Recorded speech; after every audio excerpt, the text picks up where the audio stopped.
Welcome to 3 Count Commentaries. I struggled with making this video because at first I was just going to ignore the subject. And then I decided that no, this is a teachable moment. And I decided we really are going to talk about Keanu Carver and his meltdown on Twitter over, I'm guessing, Jacob Fatu and Roman Reigns and all this stuff. I just want to talk about this for a second. And I decided to take a different route because I realized what the overall hubbub was. He clearly had deactivated his account, and 1 or 2 tweets still float around. And I wanted to address those tweets, sure, but largely the discussion is around cultural appropriation. And I do want to address some of that stuff too, because I think there's a real conversation that needs to be had with a lot of these black people who have an inferiority complex and they choose to play hungry hippos with cultural elements as if you can actually own culture, which you can't. And the idea that throughout the American experiment, there's been tons of cultural appropriation or cultural melting. When one culture meets another, they share, and that's just kind of how things go. That's how human beings operate. So you get this idea that since everybody's sort of some sort of cultural anthropologist, and this came from here, so this is ours, and this came from here, so this is ours. It's like at this point, there really is not much of that you can actually say because you really don't know where a lot of this stuff comes from, first of all. Secondly, who cares? Because black people steal a lot from other cultures. A whole lot. And maybe we'll talk about that stuff later, but let's get started with what Keanu Carver actually said. And then I'll address some other things. So his tweet was, "These motherfuckers ain't ready for this. They dick eating these Samoan MFers who think they like that, who be voting for Trump and ain't really like that."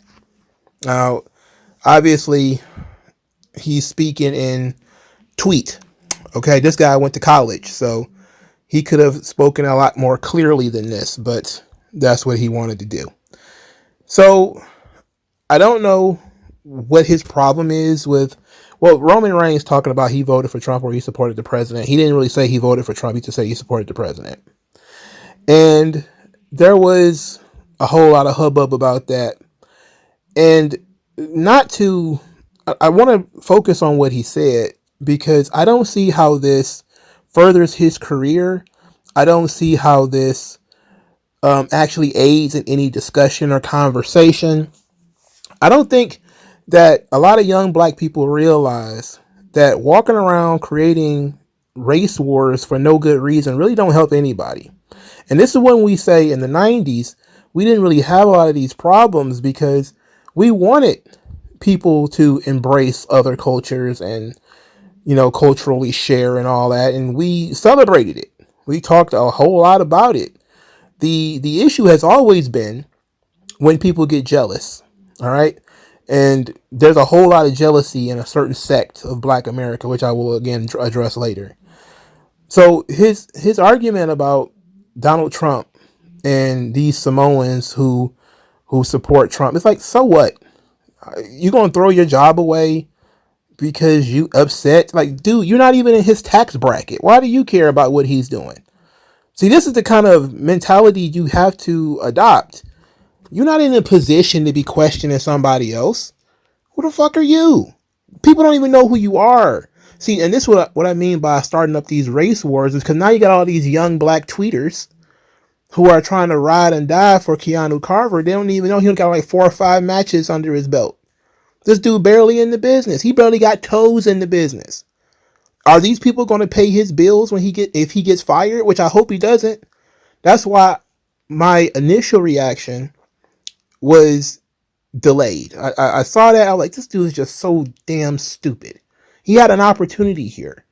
And he just had to blow up because he's upset about the Samoans.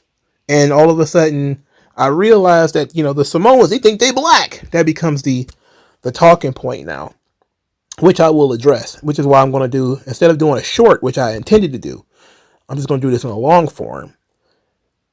The idea that you are so involved with somebody else's business that you have an absolute complete meltdown, which includes telling some fans to SMD, which, certain people don't play that. And I'm of course of two minds on this. If you got a problem with somebody, you should really approach that person. You got a problem, you're never going to be in the same place with Roman Reigns, probably. And then there's also the Jacob Fatu question. It's like, are you really going to walk up to Jacob Fatu and tell him what you think about him? Because there's apparently some issues that Jacob Fatu used the N-word, which of course I've addressed before. Again, 90s thing, big pun, Puerto Rican, used the N-word all the time. Nobody really cared. And again, we did stuff differently 30 years ago. Well, not even 30 years ago. It was more like 25 years ago. It wasn't the same. The woke academics hadn't poisoned the brain of all of these kids yet with all this bullshit about cultural appropriation. But if he feels so froggy, he shall jump. In my opinion, don't tweet about it. Go be about it. That's what the hood is all about, right? If you don't tweet about it, go be about it. Go see that man if you got a problem with him. I don't suggest it, and whatever happens, happens. But I'm not because I would not put my career on the line over something like that. It's just not important enough to me. Furthermore, a lot of the people who are standing on the sidelines clapping and hyping him up, they're not going to take care of him if something bad was to happen. I'm not talking about him getting beat up or injured or anything like that. I'm talking about him causing problems in the locker room, because if they decide to pull the trigger and fire him, who's going to take care of him? None of these people tweeting positive about him is going to take care of him. They never do. That's why all these young people ended up with OnlyFans accounts and sleeping in their car as an indie wrestler, because these people talk a big game about supporting you, but they never actually do it. So if he is to stumble across this video, I hope he really considers what he's doing for the future. And again, he's a young guy. I don't even think he's 28 or anything like that. He's just a young dude popping off at the mouth, as young dudes tend to do. Now, let's address some of the other issues here. And I want to talk about a tweet that I saw. And this tweet is what actually led to me doing the video. Somebody said, Keanu Carver ain't wrong. Either Jacob Fatu is walking around with locks that he's not supposed to have, and nobody said none. So Jacob Fatu is not supposed to have locks. And somebody else said that the Usos have a black scent. All these people are from the Bay Area, by the way. So they're from the hood, from San Francisco. And they talk like people from that area. They got grills, like a lot of people from that area. So you see a lot of these cultural elements from San Francisco and the Bay Area in the Usos and Jacob Fatu, etc. And there's a lot of black people who are offended by this. They're upset by this, even though it's purposeless, because they are who they are. Their gimmick is basically being themselves at this point. And they think these things are uniquely black. They think the way that people talk, the slang is uniquely black. And it's like, no, everything. See, what you created, I believe it was in the 90s where you started hearing Ebonics, right? I think they maybe even been called that in the 70s, but it's been called Black English. It's been called Ebonics. It's been called African American Vernacular English, because people always have to try to make things sound super intelligent. It doesn't even come from black people. It comes from white people. Oh yes, your AAVE. It comes from Southern plantation culture. As a matter of fact, it comes from the asshole of England, because Thomas Sowell was able to trace this. And he says, and this is from his book, Black Rednecks and White Liberals, much of the cultural pattern of Southern rednecks became cultural heritage of Southern blacks, more so than survivals of African cultures with which they had not been in contact for centuries. Moreover, such cultural traits followed blacks out of the southern countryside and into the urban ghettos, where many settled. The very way of talking, later to be christened Black English, closely followed dialects brought over from those parts of Britain from where many white Southerners came, though these speech patterns died out in Britain while surviving in the American South. So you didn't even create AAVE as you think you did. You didn't create Ebonics. And he lays it out here. You know, the you be, she ain't, it don't, you know, all that stuff. It comes from what they call cracker culture. So you didn't even create that. So when you get upset and you see the Usos using black slang, realize you didn't even create that language. That is a language adopted from the South. And we already know that a lot of black people come from the South. They migrated to places like California, and they migrated to places like Chicago and Detroit and New York and Philadelphia, etc. And they brought their language with them. And when the language moved, you know, it started to change a little bit. You started seeing slang, words that are not officially words, but are commonly accepted as words in this given area. Okay? So I say to myself, man, if you didn't even create African American vernacular English or Black English or Ebonics or whatever you want to call it, what right do you even have to talk about how other people speak? Mind your business. Okay, that's first of all. Secondly, when you talk about black people and, you know, black people, we did this, we did that. Have you noticed how ubiquitous black cultural appropriation is in America? It's so ubiquitous, nobody even talks about it anymore. I mean, there's the obvious thing, right? You got a bunch of black women walking around with other people's hair in their head.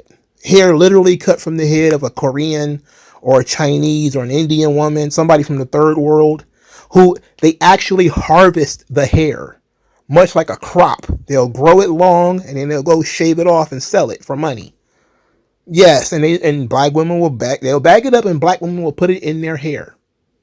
Oh, but you can't talk about that. It's different when we do it.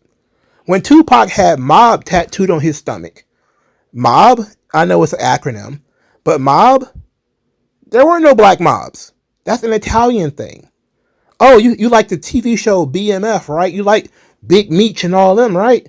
BMF, Black Mafia family. Mafia, there are no black mafias. Mafia is an Italian word. Oh, Nas Escobar.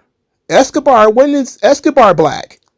There's an entire subgenre of hip-hop called mafioso rap. There's nothing black about being a mafioso. Nothing.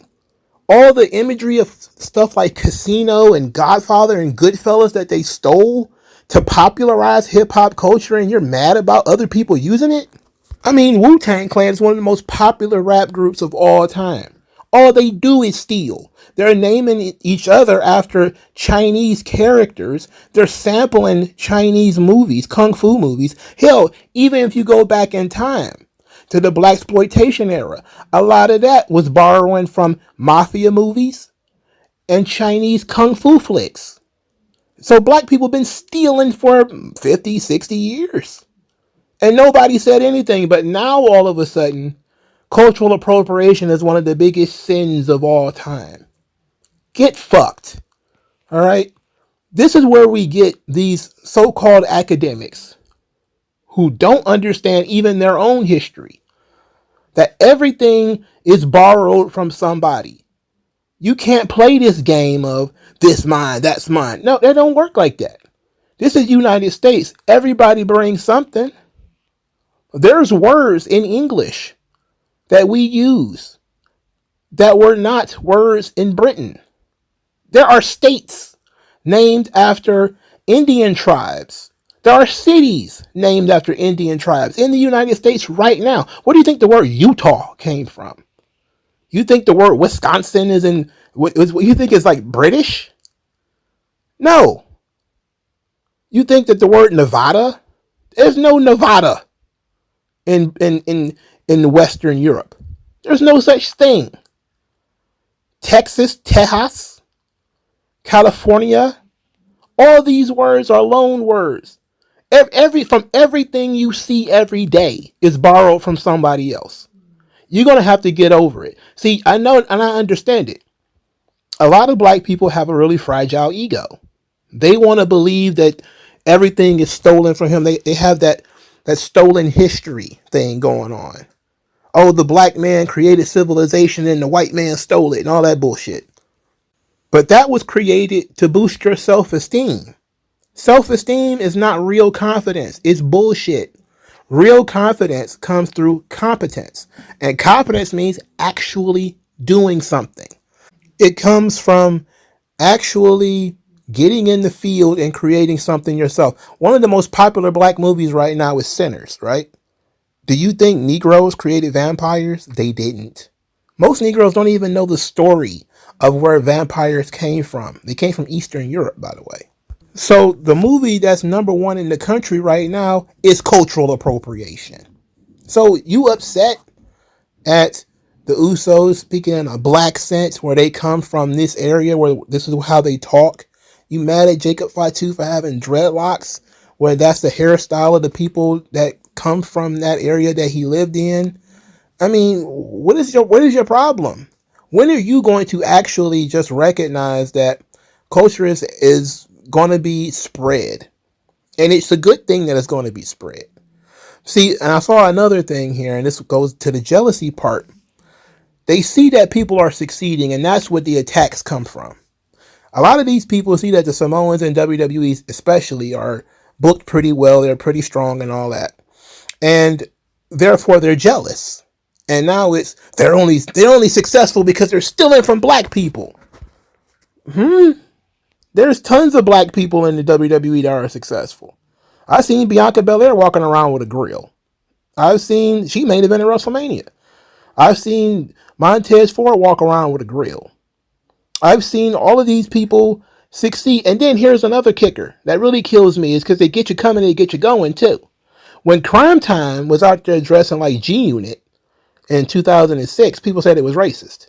Even though it was the idea of JTG to dress that way, people said it was racist. Amazing to me, but it's racist if you do it. It's racist if you don't do it.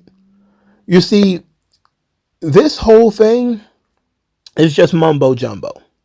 It comes from a place of insecurity and jealousy.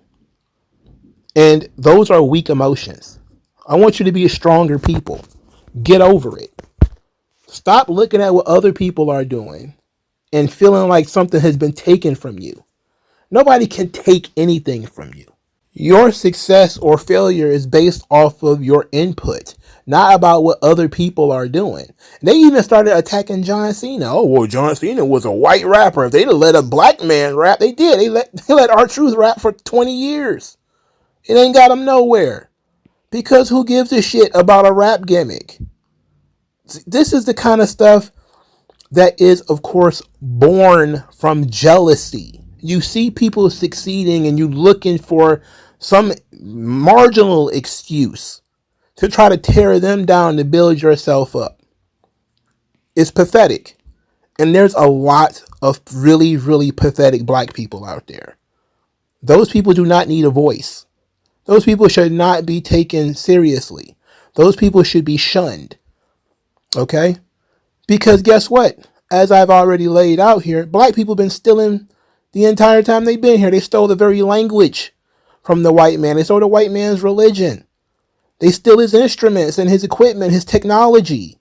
And they use it for their own ends. Here's the thing. Like, if a white man says, there ain't no guitars in Africa, y'all should all be playing drums on cow skins, which there weren't any cows in Africa either, by the way. But you should be playing the drums on cattle skins because that's what you would have been playing if you'd have stayed in Ghana. Everybody would complain. They'd whine and cry. Oh, no, it's not fair. But when I see Alicia Keys playing the piano, I don't think that she's stealing European culture. Why the fuck would I think that? And I never seen any white people say that. Why would you think that at all? You think that way because you're pathetic. That's why you think that way. If I see somebody doing something at a high level, I don't look at it and feel jealousy and bitterness and you're stealing from me. You think that way because you're pathetic. Get off your knees. So I say to Keanu Carver, if he's daring to listen to this, get off your knees. That's where you are right now. When you complain about what other people are doing, it ain't going to boost you. Get off your knees. You're jealous. That's all it is. That's a female trait. You 6'2", 300 pounds. Get off your knees. If you got a problem with that man, go see him. Other than that, shut the fuck up. Skin tone, so why attach yourself and piggyback the wealth you didn't earn or lack yourself? I'm telling you to own up to your own success and failures. It's a reason why these sleazy guys